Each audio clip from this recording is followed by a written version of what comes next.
ووقف بنا الحديث في هذا الباب الذي أغلبه سرد للمواضع عند البيت 86، وكلام ابن الجزري رحمه الله على كلمة كلما. كلما هل جاءت كل لوحدها وما لوحدها، أم كلما جاءت يعني مكتوبة كالكلمة الواحدة موصولة في الخط؟ هذا ما سيذكره إمامنا الجزري، ونلاحظ هذا على اللوحة في البيت 86 كما نرى. قال إمامنا رحمه الله: وكل ما سألتموه واختلف ردوا كذا قل بئس ما، والوصل صف، وسيتابع الكلام في البيت الذي بعده.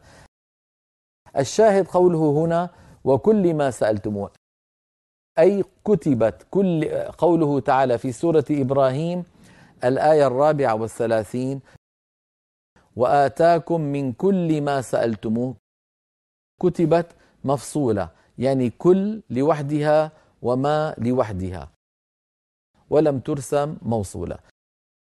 هذا معنى قوله كل ما سألتموه.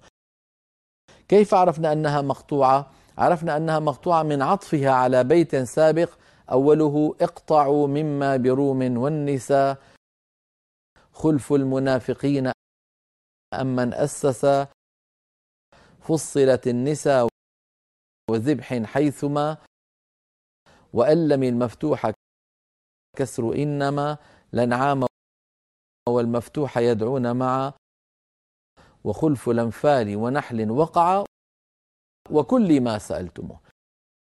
فهذا معطوف كله على كلمة اقطعوا التي تقدمت منذ عدة أبيات في الحلقة الماضية.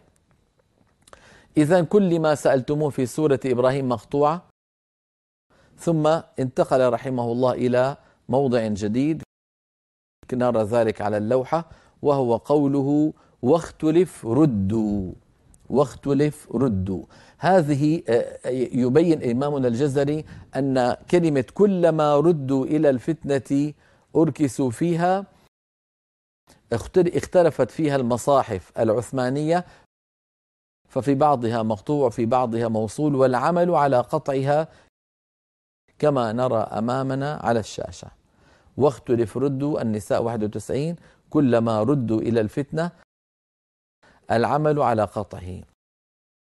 ولكن لم يختلف الأئمة في هذا الحرف وحده، اختلفوا أيضا في 3 مواضع أخرى غير هذا الموضع لم ينبه عليها إمامنا الجزري، لعل ذلك سهو منه رحمه الله، وسنذكرها في اللوحة التالية. نرى على اللوحة 3 مواضع أخرى اختلفت فيها المصاحف العثمانية، ففي بعضها موصول وفي بعضها مقطوع، والعمل كما نرى. أما الموضع الأول من المواضع ال3 التي لم يذكرها الجزري، وهي قوله تعالى كلما دخلت أمة لعنت أختها في سورة الأعراف الآية 38.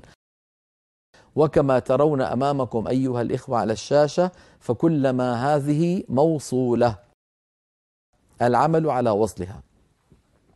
والموضع الثاني الذي لم يذكره الجزري وكان عليه أن يذكرها كلها هو قوله تعالى كلما جاء أمة رسولها كذبوه، وذلك في سورة المؤمنون الآية 44.